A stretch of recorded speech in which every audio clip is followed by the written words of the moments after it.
Hello, and welcome to the Moss Adams presentation of performing government contract audits without the DCAA. Before we get started, we have a few housekeeping items we'd like to cover with you to make your time with us more enjoyable. Moss Adams is pleased to present another in our ongoing series of continuing professional education webcasts. Our presentation will start in a few moments. Before we begin, here are a few things to keep in mind. You can customize both how you view our presentation and how you interact with the presenter. For better viewing, close all other applications and turn up your speaker volume. You can also adjust window size and placement. At the bottom of your screen, you'll see a series of icons, each relating to a different aspect of our session. For example, you can click the file folder icon to download the group attendance sheet and a PDF copy of today's slides. You can ask our presenter questions during the webcast by clicking Q&A in the bottom left-hand portion of the icon bar and typing in your question. We'll do our best to answer all questions during the presentation or follow up via email. If you experience technical difficulty during today's presentation, refresh your browser by hitting the F5 key. We'll ask polling questions throughout today's presentation. Per the National Association of State Boards of Accountancy webcast CPE standards, CPE credit will be awarded based on your participation in these polls. To respond to a poll, click the button next to your answer. If you're attending this webcast in a group, in order to receive CPE credit, you must complete our attendance sheet, available in the file folder icon at the bottom of your screen. Please have all group members sign the sheet, and please remit only one sheet per group. Also note, today's session will offer you one CPE credit. To receive credit, you must meet the requirements as specified by the National Association of State Boards of Accountancy. CPE credit can be awarded only to participants registered as themselves and is not available to participants who view the on-demand version. We'll track your progress and alert you when you've earned CPE credit. You can then click the certificate icon to open a PDF file you can save to your computer. We'll email a copy of your PDF certificate in 2 weeks if you can't download it today. As a reminder, the presentation you're about to see is not legal, investment, or accounting advice. We encourage you to seek the counsel of a professional service provider to apply this content to your specific circumstances.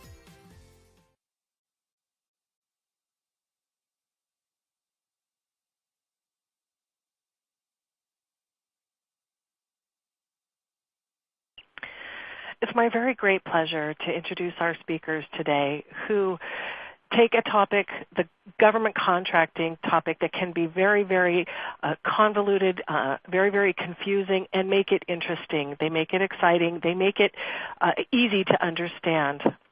I want to start by introducing Curtis Matthews. Curtis is the leader of the federal contract compliance practice here at Moss Adams. He brings more than 30 years of experience in federal and state program controls and audits. Prior to joining Moss Adams, he served as an auditor with the Defense Contract Audit Agency, where he audited hundreds of proposals and helped contracting officers establish negotiation positions. He also directed internal audit services for PricewaterhouseCoopers and managed global business process and technology improvement projects for Intel Corporation. Curtis helps federal contractors and federal agencies address their substantial compliance challenges in meeting their audit requirements. And as a former federal auditor, he brings in valuable insights into the DCAA audit environment. Joining Curtis is Jeff Witt. Jeff is among the leadership of the federal contract compliance practice, and he brings over 25 years of relevant experience in leading government compliance consulting engagements, including assisting clients with developing policies and procedures and controls for compliance with federal acquisition regulations. Jeff's value to his clients is his comfort in working with the wide variety of audit types and addressing the unique requirements of each. Prior to joining Moss Adams, Jeff was a lead auditor for the DCAA for over 10 years and a controller for a large government contractor. Jeff is a speaker, an educator, and an advocate for government contracting. Welcome to the program, gentlemen. Well, thank you all for joining us today. We look forward to a lively discussion around the changes that have occurred as a result of the National Defense Authorization Act. So today we're going to cover, let me push out the,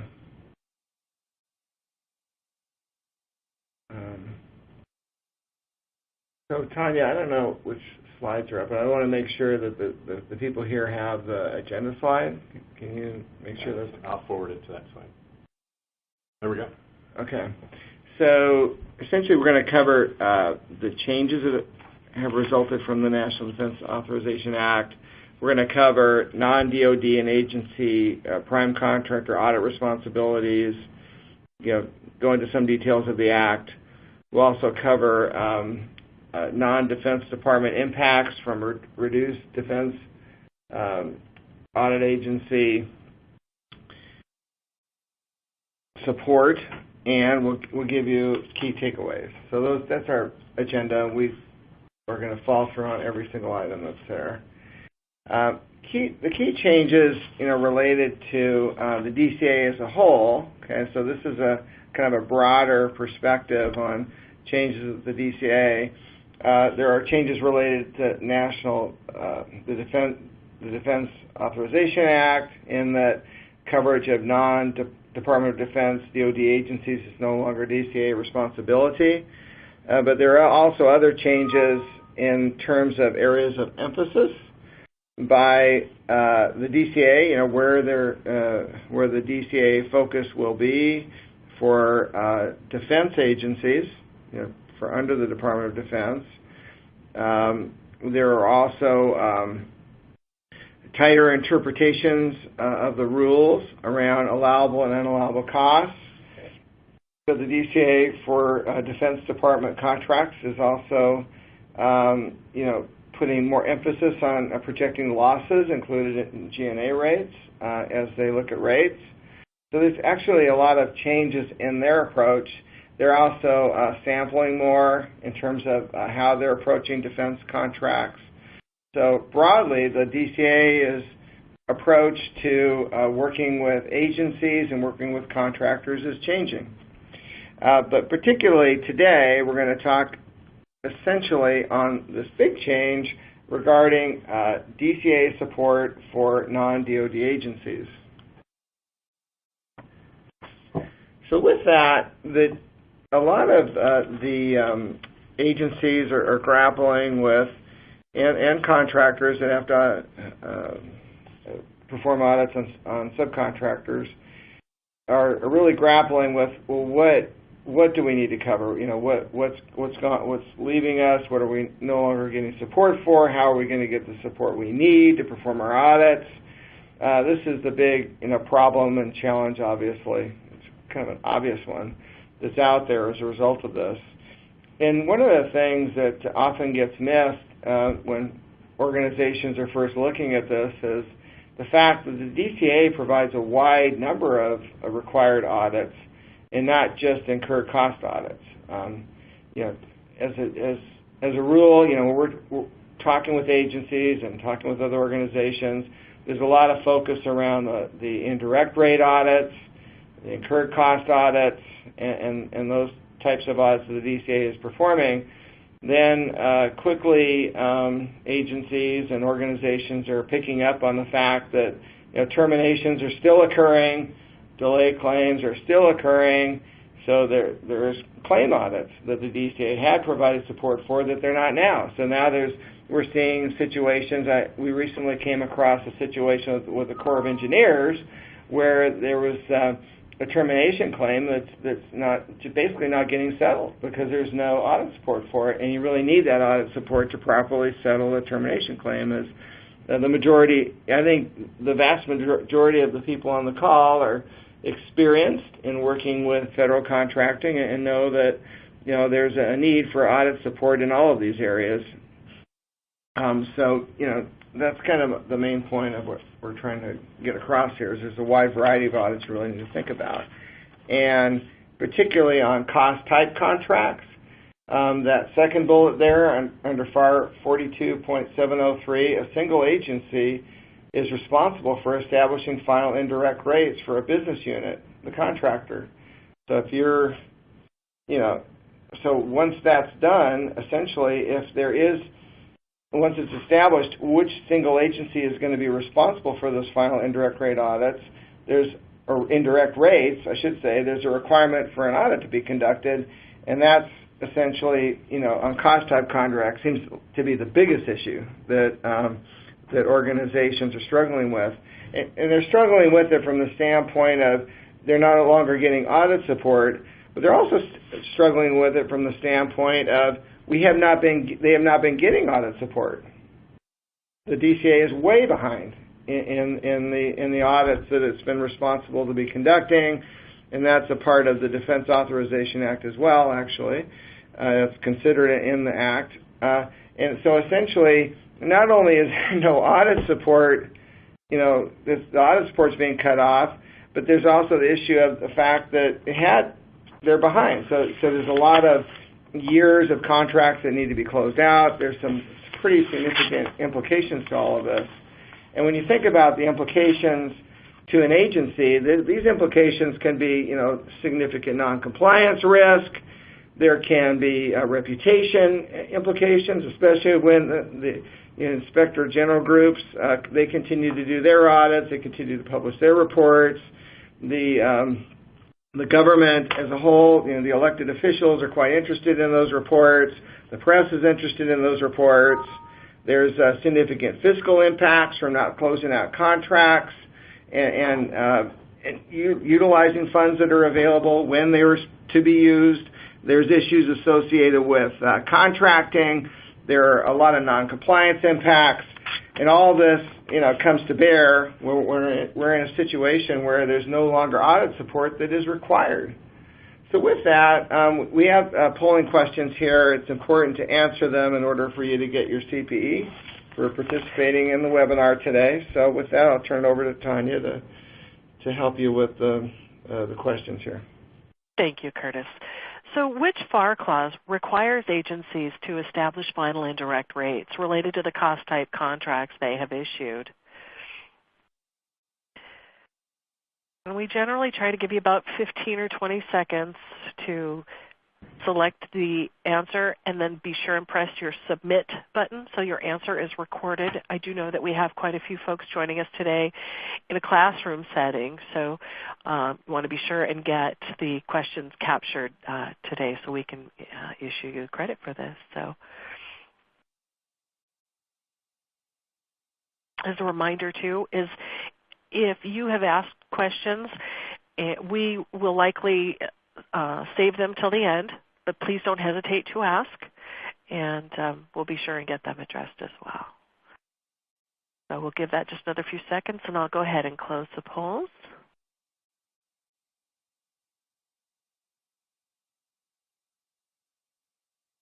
Okay, well, the correct answer is FAR 42.703.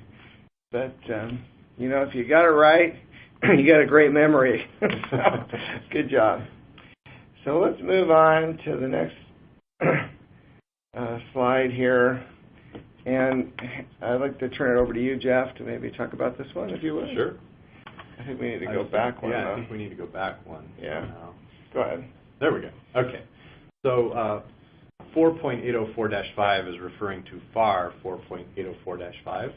And so the purpose of this slide is to discuss what is the regulatory requirement for having audits conducted. And if you, as an agency, were to be evaluated by the Office of Inspector General, for example, this is what they're going to be looking at and citing you for in terms of whether you've met your responsibility as an agency. It would be under FAR 4.804-5. Because one of those requirements, among other requirements, is that a contract audit is completed. And if the IG were to find that there were contracts being closed without these audits, and that could be an incurred cost audit, or it could be another kind of audit depending upon the circumstances, then that would be the basis for them to, write a negative report about your agency. So that's, an important thing to note. That's why we're here. We're trying to help companies and agencies understand the regulatory requirements and how they can meet them, and this is one of the key regulatory requirements. So I'm going to move on to the next slide. There we go. So important questions regarding whether an audit is sufficient. So as we try to scope out our audits that we perform, there's some key areas that we always consider, and that really any audit organization should be thinking about. So does the audit consider risk factors, including the contract type, prior audit coverage, prior audit findings, adequacy of controls for segregation of unallowable costs, and for correct allocation of costs? So does the audit apply sound statistical and non-statistical sampling methods? We find that the agencies that we're working with are very interested in the sampling methods that we're utilizing, and they're asking us to put that in our report so they can see how did we sample under these, because they need to meet their requirements to be able to say that an adequate audit was done. And does the audit team possess the skills and experience to correctly apply applicable auditing standards, including generally accepted government auditing standards? So we see sometimes where that might be done by internal personnel within the agency that may or may not have that skill set, or they may reach out to a CPA firm, and the CPA firm may or may not have that skill set. So it's not something you can dabble in. It's something that you really need to have a deep skill set in to be able to do these audits correctly.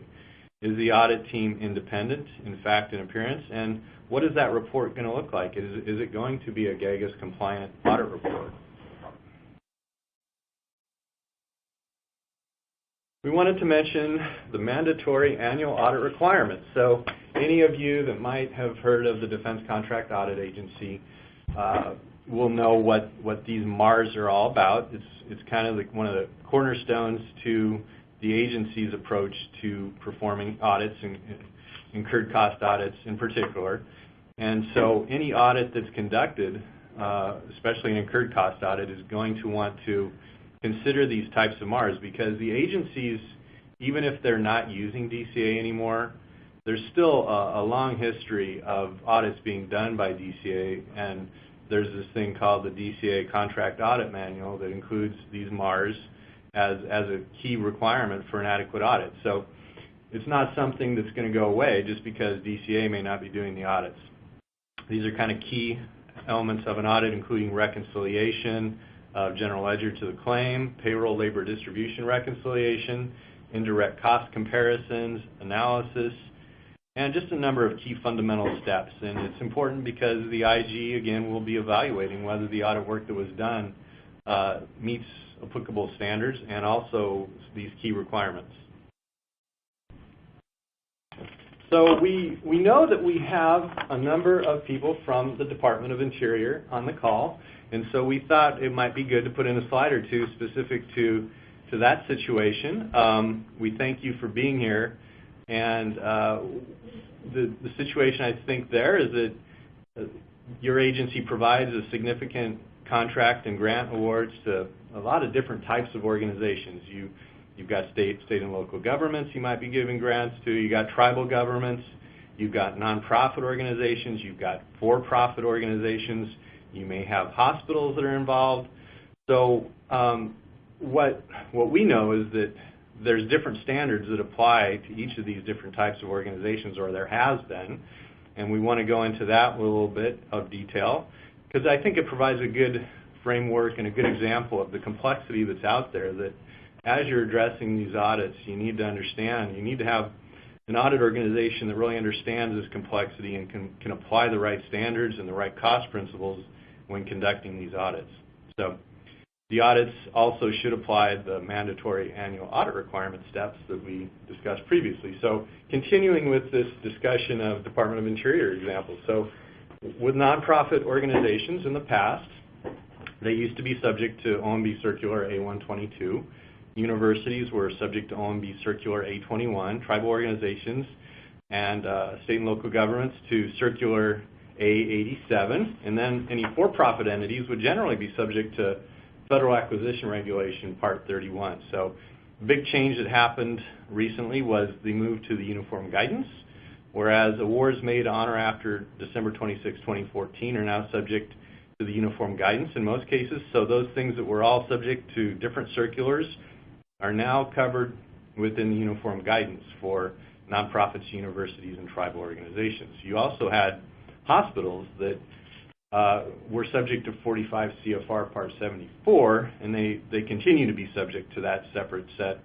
They would like to bring it into the uniform guidance, but there's some differences there that prevented them from incorporating it in the uniform guidance. And even within the uniform guidance, there are then carve-outs for the rules that relate to specific types of entities. For example, tribal organizations have a section within the uniform guidance for some specific rules that apply there. So you can have a situation, as we often do, that you're auditing multiple years, and you could easily have a situation where some of those years are subject to some regulations, and other years, depending upon the date, are subject to other rules. And so it makes it a complex situation to do an audit when part of that audit may be subject to Circular A87, for example, and part of it may be subject to the uniform guidance.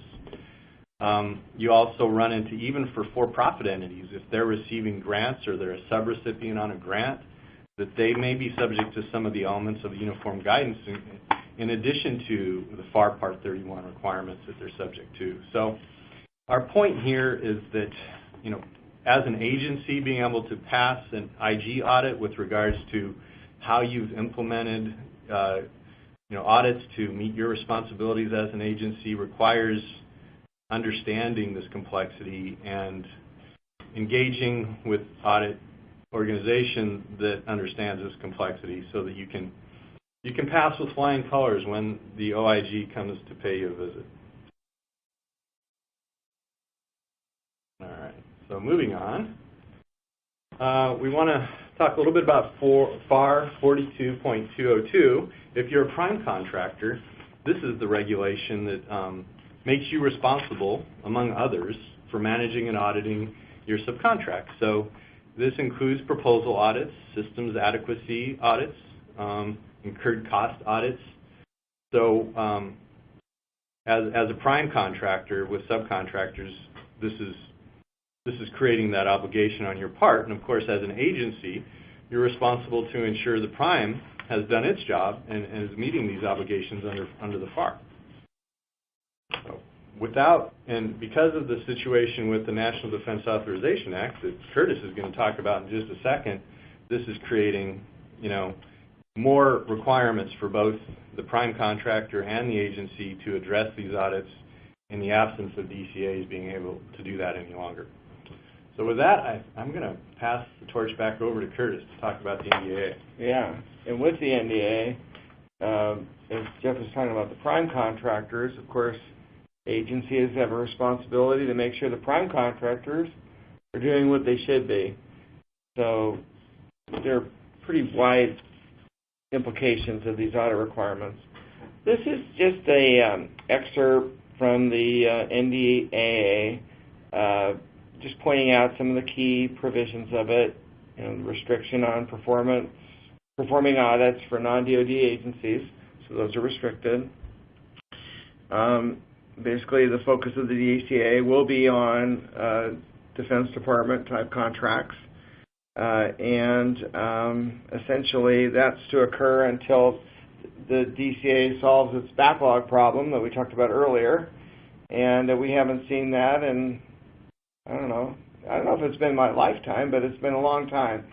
But it's been an extremely long time. So and we don't really think that's going to change in the near future. So, we have to, the agencies have to find alternative means of conducting its audits, and the prime contractors need to get that audit support that they need as well.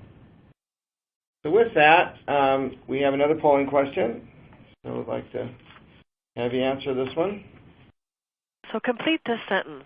Section 893 of the 2016 National Defense Authorization Act restricts DCAA from performing audits, is it of low-risk contractors, of closed contracts, of non-DoD agency contracts, unless requested by the administrative contracting officer, all of the above, or none of the above.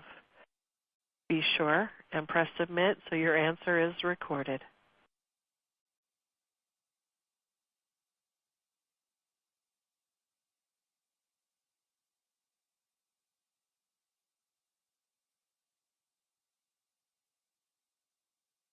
And we'll just give that another few seconds. We'll go ahead and close the polls and take a look at our results.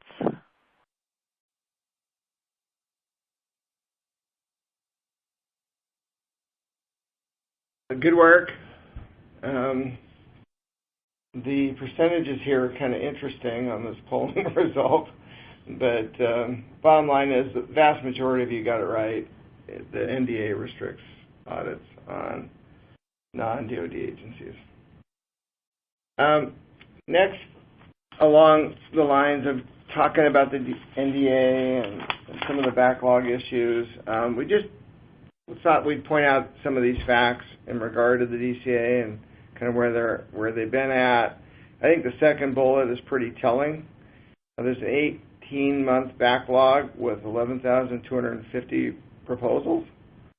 That's pretty astounding.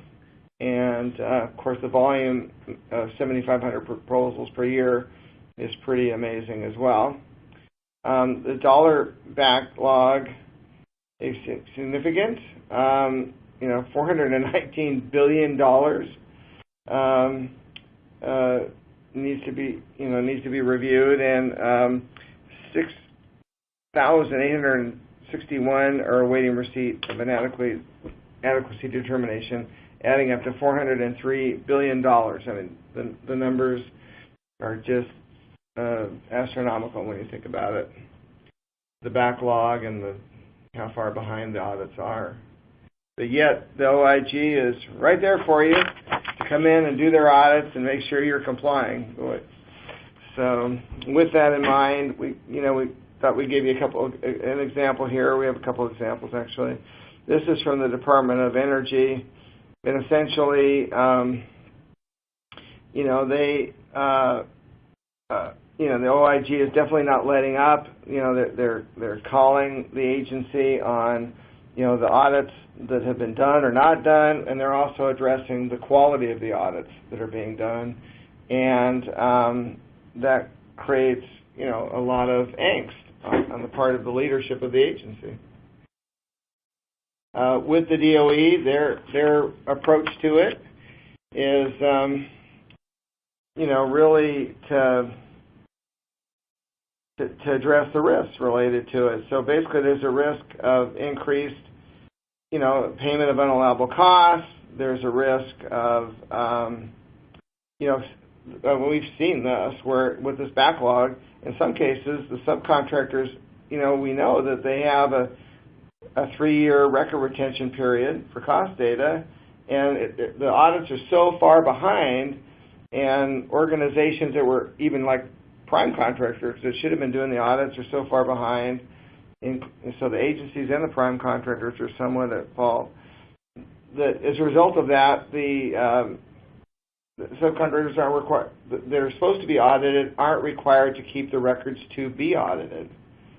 So then, when the organization that's performing the audit needs to go in and do its work, the subcontractor says, well, we don't maintain those records anymore. We didn't have to, and you can't do your audit. And we have seen that like in a number of instances where you just can't even conduct the audit because things are so far behind.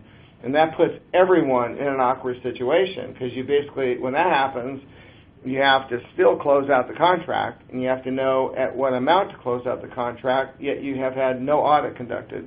So that puts the contracting officer in an extremely awkward position because you don't have good support to be able to close out your contract. It puts the the auditee in an awkward position too, because basically there isn't sufficient support for the amount that they're getting paid underneath their contract. So it's really critical to have increased diligence around these contracts and get these audits done on time.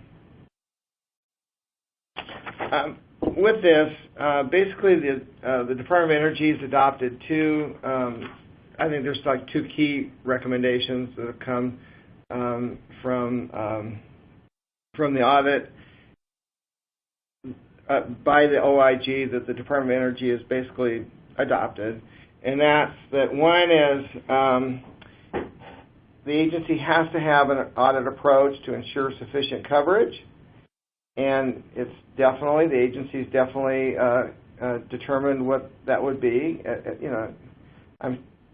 Like any type of policy of this nature or procedure that's going to be implemented, the approach is refined periodically, and it'll be updated. But they have an approach that they're taking to this, and Department of Energy has an approach they're taking, and to the audits that need to be done. And the agency also is very strict about making sure that its contracting officers verify that the audits meet the requirements of professional standards, and they have high expectations. In fact, some of the work that we do is the result of others who have conducted these audits, and the audits were rejected by the agency. So then the agency had to find another source, literally. Really, ultimately, it comes to the agency. Had to find another source to conduct the audit, and our team of former DCAA auditors had the opportunity to go out and conduct those audits.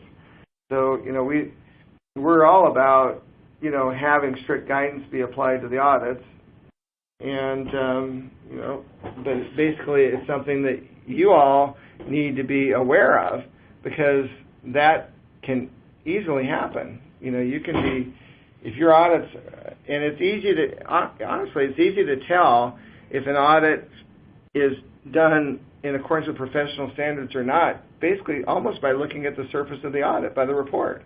But then when you dig underneath the audit and find out what's in it, how well the findings are supported, if it was done in a manner that's consistent with the contract audit manual guidance and consistent with what the expectations have been out there for many years for contract audits, government contract audits, then, it's just, if it meets all that, then great. But if it doesn't meet all that, you just end up with a nightmare in trying to close your contract. You have to bring other people in to go do the audit. It's not a good place to be. So with that, I'd like to turn the time over to Jeff here. Thank you, Curtis. So we're going to continue talking a little bit more about the Department of Energy, and they're interesting because they were somewhat of an early adapter in this process. A lot of agencies really didn't weren't thinking too much about another source besides DCAA until the NDAA happened. DOE for years, as you can see by these reports we're discussing, has been grappling with the lack of adequate audit coverage by DCAA and how they were going to address it. So we can see that prior slide was back in a 2013 OIG report, and they continued with this February 2015 OIG report on incurred cost audit coverage. So the conditions that were cited there, and this is all before the NDAA, so this is the problem before DCAA stopped doing any audits for them, but even when they were doing audits, DCAA was unable to meet the audit needs of DOE, was one of the conditions cited. DCAA had been using a low-risk sampling approach where they basically excluded 80% of the DOE non-M&O or management and operating contracts from automatic audits. So the majority of those contracts were just not being audited by DCAA, and DCAA's philosophy was if they included them in a sample population that they could have sampled from, and if they didn't pick them, then that indicates that you can go ahead and close the contract. Well, most agencies were not happy with that because for some very large contracts, there was no audit work being done, and the agency is still responsible for meeting its regulatory requirements to have an audit done. So the DCAA's kind of Hail Mary approach to try to get caught up was presenting some real problems even back then for agencies because it just wasn't covering, it wasn't meeting the regulations. So OIG recommendations at that point was to coordinate with the DCAA to develop a risk-based approach to reduce the backlog, to follow NASA and others to tailor DCAA low-risk samples. We'll talk about NASA in a second in regards to their recent history and what they've been doing to try to meet their obligations, and to develop a strategy to supplement the DCAA audit coverage where they're just simply not having the audits done that they needed. And this was all before the NDAA. One of the options there was to hire outside firms to perform independent incurred cost audits. And one of the things, as we mentioned over here, is that those costs would be valid contract costs in general, just like any other legitimate costs needed to accomplish the work on the contract. So with that, I'm going to move on to the next slide, and we have a question. So per the DOE OIG report on incurred cost audit coverage, DCAA low-risk sampling excludes what percentage of the DOE non-M&O contracts from automatic audit? Is it 25%, 50%, 80%, or 100%?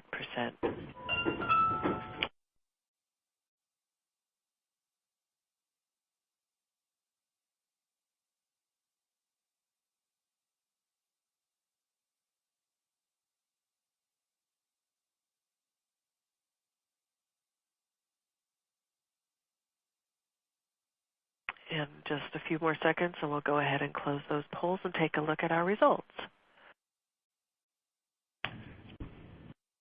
Nice. All right. Well, thank you for those responses. The majority have the correct answer, with 80%. So thanks for listening. We're going to continue now to talk more about the DOE and what updated guidance that they provided as a result of all the DOE-IG surveillance that they were receiving. There's the DOE-IG Audit Handbook that provides a chapter on contractor audit guidance and sample audit programs for contractors. There's the DOE Acquisition Guide that now provides a chapter on subcontract audit procedures. So they're trying to be proactive in developing a solution to this problem. Now I'm going to move on to talk a little bit about NASA, as we mentioned. Another interesting example of an agency that's, this is kind of the history there. There was a sampling that was done where they reviewed 213 instruments, which included purchase, delivery, and task orders, fixed price contracts, cost type contracts, interagency agreements, and grants and cooperative agreements. And so there's a total that they reviewed of 213. Out of that, the number that were closed late was 101. So almost half of the instruments were closed late. And I think the root cause of that could probably be traced to lack of timely audits that they needed to have done before they could close those out. So they've been aware for years that this is a problem at NASA. Statistical sample of 5,200 closed instruments during fiscal year 2013. So there was a projected excess funds of $17 million due to late deobligation. So there's definitely a financial impact of not being able to close these instruments on a timely basis. So this was all prior to the NDAA, when DCAA was still theoretically supporting NASA, and even with that, they were not able to close about half of those instruments. So here's an example of the agency response. NASA OIG issued a special report on award closeout process and incurred cost coverage. So the conditions include that NASA centers had inconsistent closeout procedures, the personnel were not dedicated to and diligent in the closeout process, and NASA encourages centers to use closeout contractors. So there was a contractor that they had to try to help them get some of these closed out, but at the root of it, if there wasn't an audit done, then that closeout contractor really couldn't close them out anyway. But the risk to NASA is increased risk of paying unallowable, unreasonable, and unallocable incurred costs. If they were to let those audits not happen and they try to close out the contracts without them, then of course they would be subject to the scrutiny of the IG that would say, how do you know that there were not unallowable, unreasonable, and unallocable costs that you're allowing this contractor to have? You never had the required audit done. So the risk of losing the opportunity to recoup the improper cost is an important factor that an agency has to consider. And back then, they were relying too heavily on DCAA, was their conclusion. NASA contracting officers generally waited for a DCAA audit, didn't really have another option in their minds to be able to get those audits done. And so NASA's internal controls did not account for the significant reduction in DCAA oversight of cost-type contracts. As we mentioned, DCAA, even back then, had implemented a sampling approach and were not doing a lot of the audits that were needed. So, moving on. Continuing with NASA. So the OIG special report on award closeout process and incurred cost coverage had these recommendations. So they suggested standardization of the closeout process agency-wide, establishment of time frames to close out the contracts, and then to revise the NASA Federal Acquisition Regulation supplement to allow independent public accounting firms to provide supplemental audit coverage. So this was kind of critical and a very proactive approach that they understood that they couldn't rely on DCAA even back then, before the NDAA, and they were developing adjustments to their regulations so that they could find alternative sources. And also to strengthen controls related to compensation reviews was another area of focus that they had. So there was a NASA procurement notice that happened in December of 2015, and noting that the NDAA passed in November of 2015, that this happened right after that. So there was the revision to the NASA FAR supplement to clarify when contracting officers can use a contractor to perform contract audit services. We think that was a very good development. There was also a change to Section 1815 there that now provides that in locations where DCAA has audit cognizance and is unable to perform those audit services, contracting officers may use a contractor to perform those. So these are great changes. I think NASA is still working to figure out how they want to do this on a contracting officer basis or more of a global approach, which I think is the direction they're heading, in trying to establish some procurement of audit services across the agency rather than having each contracting officer try to do that on their own. So other agencies may need to provide similar mechanisms is a point that I think is important, that if you do have regulations in your agency that require you to use DCAA, but now the NDAA says DCAA can't do it, well, that's kind of a catch-22 situation, and so sometimes those regulations need to be modified to reflect that reality. So I think we have another question. Yes. So the recent revision to the NASA FAR supplement, Section 1815-404-2, provides that contracting officers can they elect to close flexibly priced contracts without audit? Can they utilize outside contractors to perform audits? Have ACO staff perform reviews prior to closeout instead of audits? Or have DCAA perform incurred cost audits when other options are not available? Oh. Again, give you maybe another 10 seconds, 15 seconds to record your answer.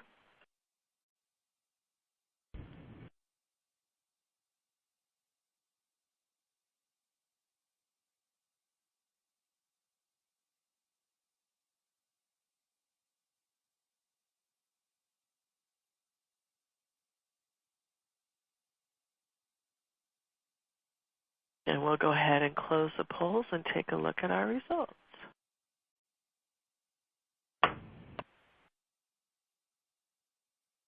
Well, great. This one is the vast majority of you have the correct answer. Utilize outside contractors to perform audits. So there's key takeaways from all of this, essentially. Basically, there's a reputation risk to agencies that don't comply. There's certainly a personal risk, professional risk for noncompliance with audit requirements. There are agency impacts. There's impacts on your budgets, your funding. There's impacts on prime contractors, particularly as well. I mean, a contractor that doesn't get its audits done is going to receive a poor rating from the agency. and they're likely not going to be able to do a lot more work with the federal government if they don't complete their audits. They could have their costs disallowed. They could have any number of issues associated with failure to conduct their audits and be compliant with that requirement. There are implications on both agencies and contractors. Basically, all of the above. Agencies and contractors must close out their prime contracts timely, and the subcontractors must be closed out timely. Everyone, I think, on the call can appreciate the importance of that. And then, of course, there's the issue associated with unaudited costs and whether it should be allowable or not.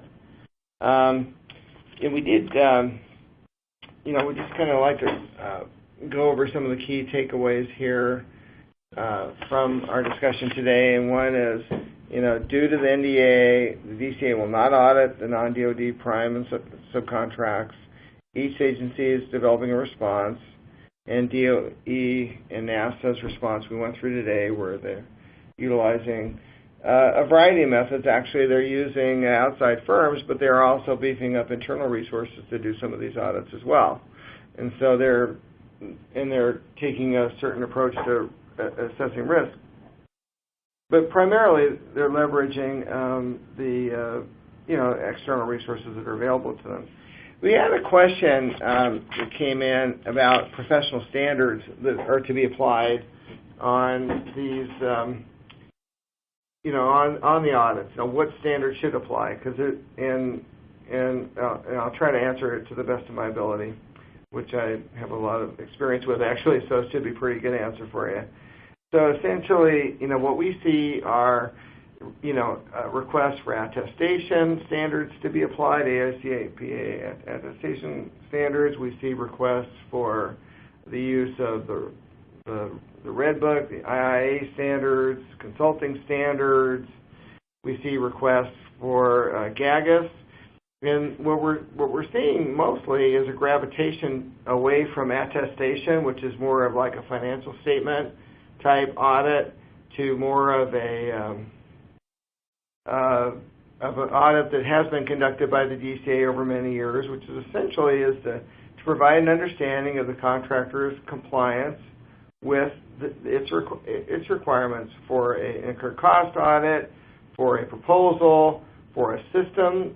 Contractors have to have systems that comply with rules for procurement, pricing, for estimating, I should say, for procurement, for a variety of areas and related to accounting that are audited, by the DCAA. And if a contractor is not compliant with those, then they aren't allowed to do business with the government, basically. And so the standards that most closely fit that agencies are turning to are related to the consulting standards, but also GAGAS, particularly. GAGAS seems to be really coming up at the top, to the top of the list. And GAGAS is generally accepted government auditing standards.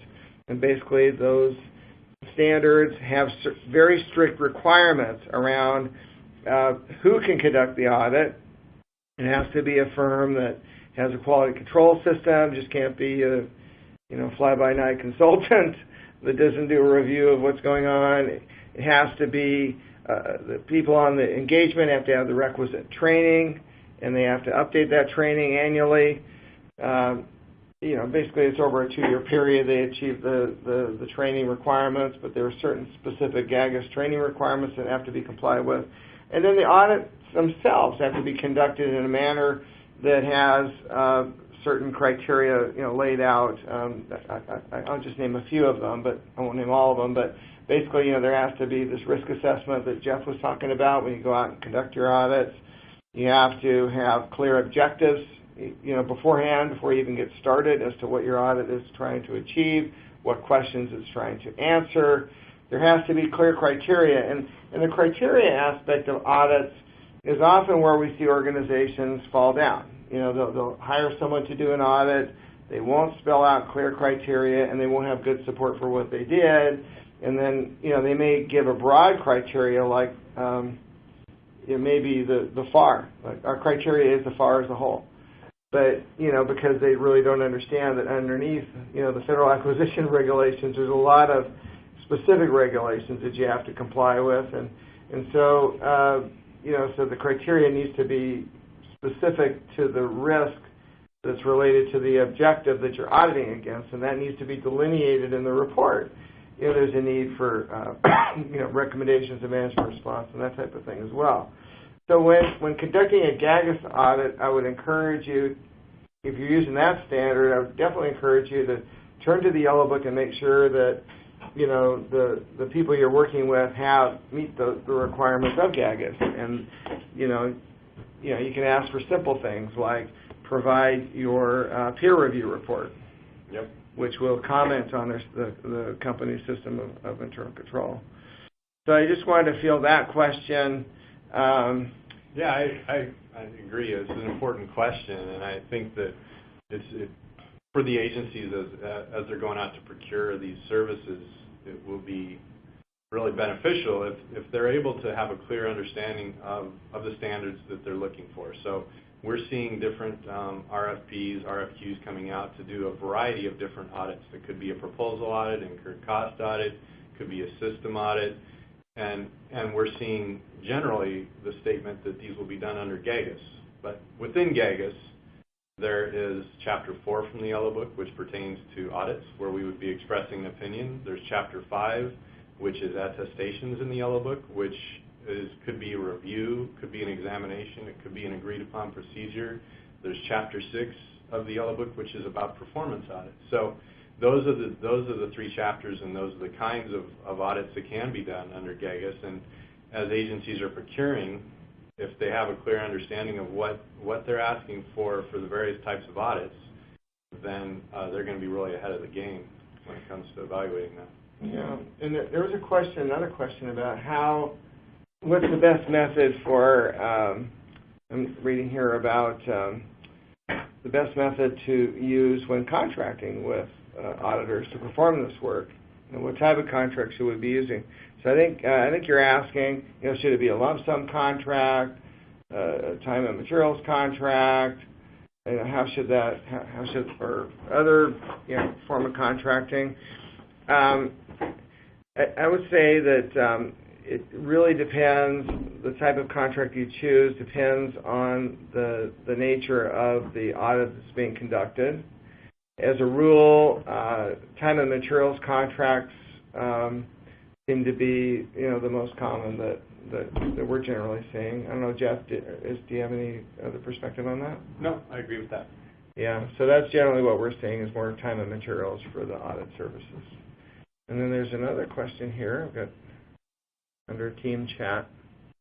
No, I think actually that's the same question. So I think we got that one covered. I see another question here. It says, is there anything that can be done about contracts that weren't audited by the DCAA within the 3-year time period? And so it's an interesting question because, yes, contractors may have a leg to stand on to make the case that they weren't required to keep support for longer than 3 years, but there's still some other factors involved. They still have to maintain their relationship as a contractor with the agency that they're working for, and the answer that they're unwilling to support an audit is likely going to make it less likely that they're going to be doing future work for that agency. So there are still levers to be pulled, even if that 3-year time period has expired, and there's still ways to get those audits done. But yes, there is the risk that the contractor could hold firm and deny you access for that reason. But we see that in a lot of those cases, eventually we're able to get in there and do an audit. It just takes some negotiation and help them understand why that has to happen still. Yeah, some organizations are also taking a look at the risk. That's what I've seen, particularly if they look at the risk associated with the unaudited work, which is really a bad place to be. So we're definitely encouraging everyone on the call to not be in that place. Get your audits done timely, and then you won't be in this place. But basically, sometimes you can't change what's happened. And So what some organizations have done is they've gone in and looked at the contract and they found the auditable dollars. They've assessed the risk associated with those, and then they've had to essentially have a negotiation between the agency and the contractor on the basis of risk and likelihood of overcharges, basically. Yep. Question unsupported costs, essentially. Yep. And so it's not been pretty. It's not been good, and it's certainly not a great place to be. So with that, Jeff and I are available for any questions you may have. We'd be happy to help you. We're not going to charge you if you want to call us with a question about how to approach things. We're here to help organizations navigate through these challenges. We've been doing this for a long, long time, and we appreciate the opportunity to have you allow us to share information that we hope will be of use to you as you go back to the workplace. So thank you so much for joining us today. Tanya, I'll turn it back over to you.